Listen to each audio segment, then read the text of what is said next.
Osmania university విద్యార్థి సంఘాలుగా DBSA విద్యార్థి సంఘం పక్షాన ఇటీవల కాలంలో పాస్టర్ ప్రవీణ్ పగడాల గారి హత్యను తీవ్రంగా ఖండిస్తూ ఉన్నాము. ఇది ముమ్మాటికి హత్యగా మేము భావిస్తూ ఉన్నాము. అయితే కొంతమంది పాస్టర్ ప్రవీణ్ పగడాల గారిది యాక్సిడెంట్ అని చెప్పేసి చెప్తా ఉన్నారు. అది సరైనటువంటిది కాదు అని చెప్పేసి మేము భావిస్తూ ఉన్నాము. ఒక సత్యాన్ని ప్రచారం చేసేటువంటి ఒక నిజాయితీగా ఒక అంకిత భావంతో సత్యం వైపు న్యాయం వైపు సమాజ మార్పు కోసం మనిషి వర్ధిల్లాలి, ప్రేమ వర్ధిల్లాలి, జ్ఞానం వర్ధిల్లాలి, విలువలతో ఈ సమాజం వర్ధిల్లాలి, ఈ వ్యవస్థ బాగుపడాలని చెప్పేసి ఒక సమాజంలో ఉన్నటువంటి ఈ యొక్క వ్యవస్థకు అభివృద్ధి చేయడం కోసం, వ్యవస్థలో మార్పులు కావడం కోసం పాస్టర్ ప్రవీణ్ పగడాల గారు తను అనునిత్యం ప్రజల కోసం ఆలోచించేటువంటి వ్యక్తి. అతనిని అతి దారుణంగా హత్య చేయడం అనేటువంటిది సరైనటువంటిది కాదు.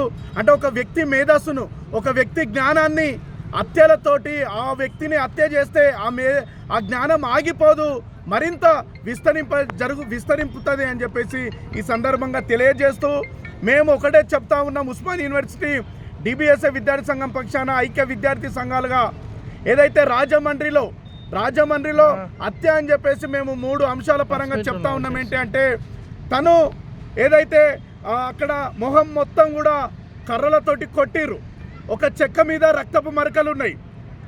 ఏదైతే ప్రవీణ్ పాస్టర్ గారిని ఏదైతే ఉన్నదో అతని మీద బండి పడి ఉన్నది, ఆ సీటు వెనుక రక్తపు మరకలు ఉన్నాయి, ఆ యొక్క చెక్క మీద రక్తపు మరకలు ఉన్నాయి, క్లారిటీగా కనిపిస్తూ ఉన్నది. అంటే ఆ మేధావిని, ఒక జ్ఞానవంతుణ్ణి, ఒక నిస్వార్థంగా సేవ చేసేటువంటి ఒక పాస్టర్ని ఈ హత్య చేయడం అనేటువంటిది ఇది ముమ్మాడికి ఇది సరైనటువంటిది కాదు. కాబట్టి అక్కడ ఉండేటువంటి ఏదైతే కూటమి ప్రభుత్వం, అక్కడ ఉన్నటువంటి నారా చంద్రబాబు నాయుడు గారు తను తక్షణమే స్పందించాలి, హోంమంత్రి గారు స్పందించాలి, మోడీ గారు కూడా స్పందించాలి.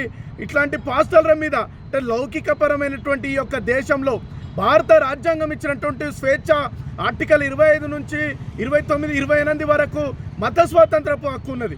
ఎవరు ఏ మతాన్నైనా వాళ్ళు ఉండొచ్చు. అదేవిధంగా పాస్టర్ ప్రవీణ్ గారు ఒకటే మాట చెప్పిన, అరే మనిషి వర్ధిల్లాలని చెప్పిండు, ప్రేమ వర్ధిల్లాలని చెప్పిండు. హిందువు, క్రిస్టియన్లు, బౌద్ధిస్టు, సిక్కు కాదు, మనిషి ప్రేమ వర్ధిల్లాలని చెప్పిండు. అట్లాంటి ఒక నిజాయితీ పరుణ్ణి చంపడం అనేటువంటిది సరైనటువంటిది కాదు. కాబట్టి మేము తక్షణమే ఏదైతే నిందితులను తక్షణమే కఠినంగా శిక్షించాలి, హైకోర్టు సిట్టింగ్ జడ్జి తోటి విచారణ జరిపించాలి, అవసరమైతే సిబిఐ ఎంక్వైరీ కూడా చేపించాలి, నిందితులను సీరియస్గా వాళ్ళ మీద కఠిన చర్యలు తీసుకోవాలని చెప్పేసి.